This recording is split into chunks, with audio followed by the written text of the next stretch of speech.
Vamos a ver ahora el síndrome nefrítico. Recuerden que lo primero que tienen que entender siempre es que síndrome nefrítico se considera hoy en día sinónimo de glomerulonefritis.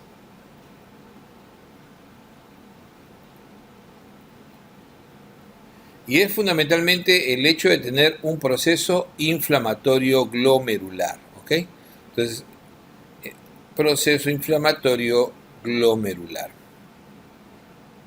Ahora, ese proceso inflamatorio puede ser agudo, subagudo y crónico. La gran mayoría de los más importantes son cuadros típicamente agudos. Igual pueden ser lesiones primarias o secundarias, ¿no? Ya sabemos que son primarios solamente del riñón, secundario enfermedad sistémica.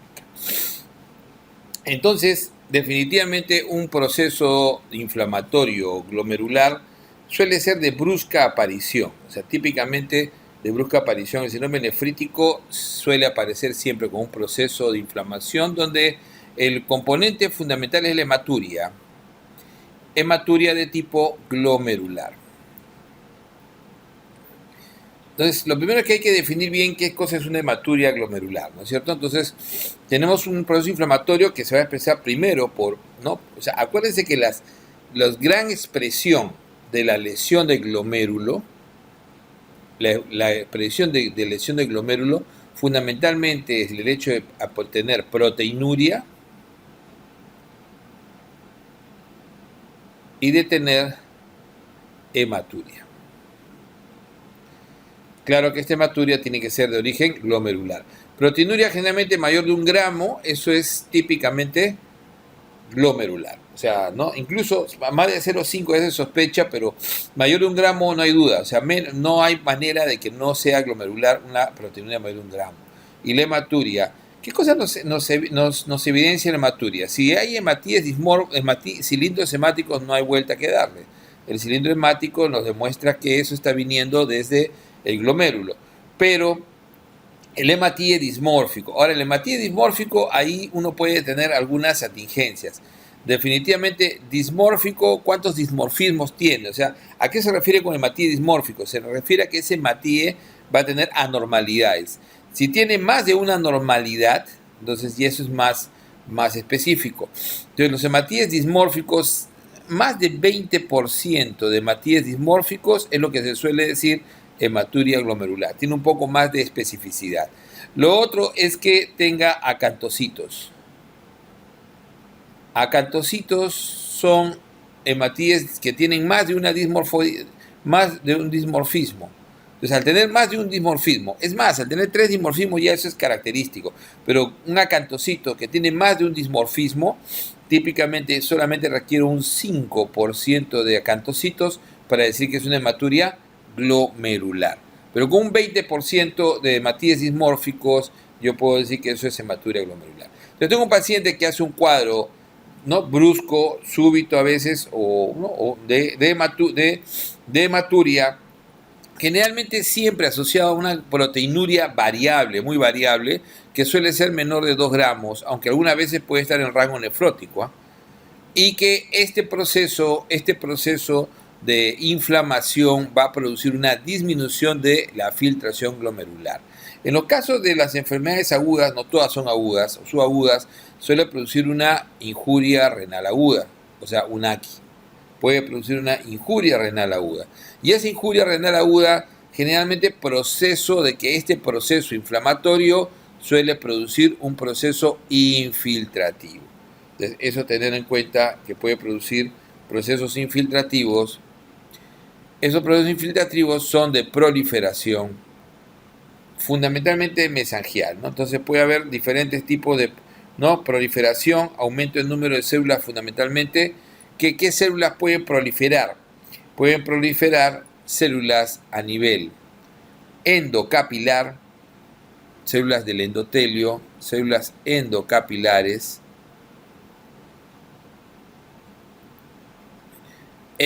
pueden ser extracapilares. O sea, las células endocapilares, ya entenderán ustedes, células endoteliales, ¿no? Células endoteliales y inflamatorias comunes. Extracapilares, de los extracapilares que proliferan, generalmente son parietales, ya habíamos hablado de las células, ¿no? De las células epiteliales parietales, que están pegadas a la cápsula de Bowman, ¿no es cierto?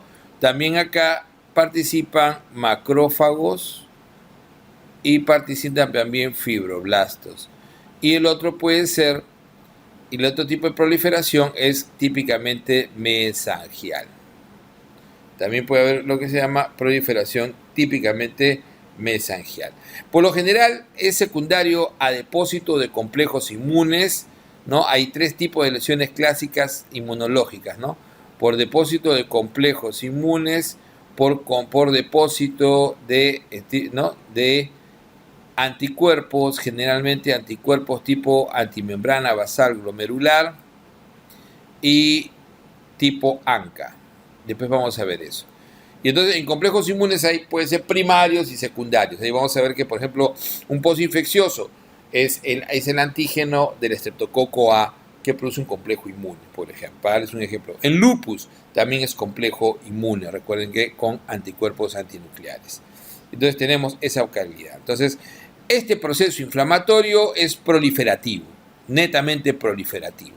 Entonces, como es proliferativo, sea endo, extracapilar, mesangial, va a producir una disminución de la filtración glomerular. Entonces, todo este proceso, generalmente mediado en forma autoinmune, va a producir un proceso inflamatorio intenso, filtrado glomerular, disminuido, una falla renal que puede ser injuria renal aguda, puede ser un proceso más crónico, pero va a producir oligoanuria y azoemia. Esta oligoanuria va a producir retención de agua y sal, típicamente retención de agua y sal. Por lo tanto, vamos a tener el sistema renina-angiotensina-aldosterona se va a incrementar y va a producir esta retención hipertensión, generalmente severa e incluso emergencia hipertensiva. Puede producir emergencia. ¿Por qué puede producir emergencia hipertensiva? Porque generalmente se da en pacientes que no tenían el sistema preparado para un proceso inflamatorio y por lo tanto va a producir, ¿no? Hay una alteración de la membrana filtrante, de todo lo que es la barrera filtrante, y entonces eso va a producir retención de agua y sodio, exceso de volumen, falla cardíaca y un edema, que no es como el edema nefrótico que habíamos hablado, es un edema típicamente renal, edema renal, ¿ok? Edema típicamente renal, edema renal, ¿no? Periorbitario, semiológicamente y pretibial, característico. Les da ese característico tema, ¿no? Ese edema pretibial y periorbitario. Entonces, como decíamos, los grados de falla renal van a ser muy variables. En los cuadros agudos, que vamos a ver después, en los cuadros subagudos crónicos, va a ser muy variable. Entonces, como ven, ¿qué es la triada clásica entonces del síndrome nefrítico o la glomerulonefritis? La hematuria, la hipertensión y el edema renal. ¿Qué se le suma además? La falla renal, la proteinuria, generalmente no de rango nefrótico en su gran mayoría y tampoco es de proteinuria específica, y hay generalmente por daño endotelial hipercoagulabilidad. Entonces vamos a tener, como decíamos, hematíes típicamente dismórficos, cilindros, incluso vamos a tener en la orina, o sea, una orina de estos pacientes es rica en hematíes, ¿no? En hematíes dismórficos, por ejemplo, ¿no? Hay hematuria, hay cilindros, va a haber también típicamente hematíes dismórficos, va a haber proteinuria, va a haber leucocituria sin infección, va a haber leucocituria sin infección, incluso va a haber piuria.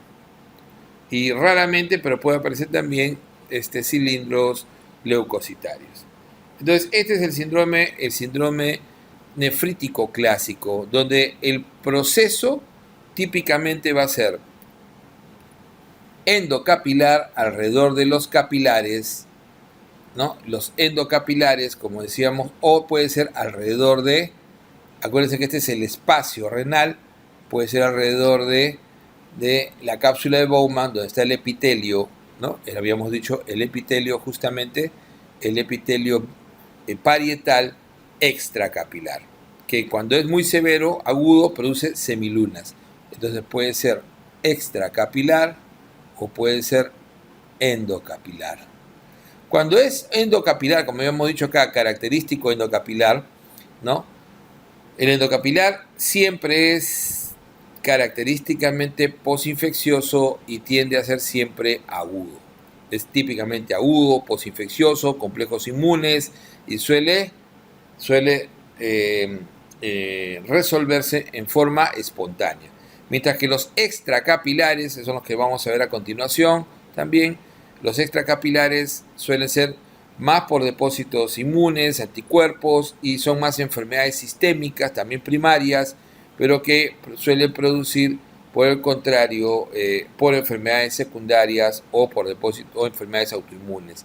Estos extracapilares no resuelven espontáneamente, suelen requerir tratamiento inmunosupresor, ¿no? Y estos extracapilares son los que suelen producir crecientes y semilunas cuando son muy severos. Entonces, en conclusión, no se olviden, síndrome nefrítico, sinónimo de glomerulonefritis, proceso inflamatorio agudo, subagudo crónico, tríada clásica, hematuria, hipertensión, edema. La pregunta clásica acá es básicamente que sepan reconocer el cuadro.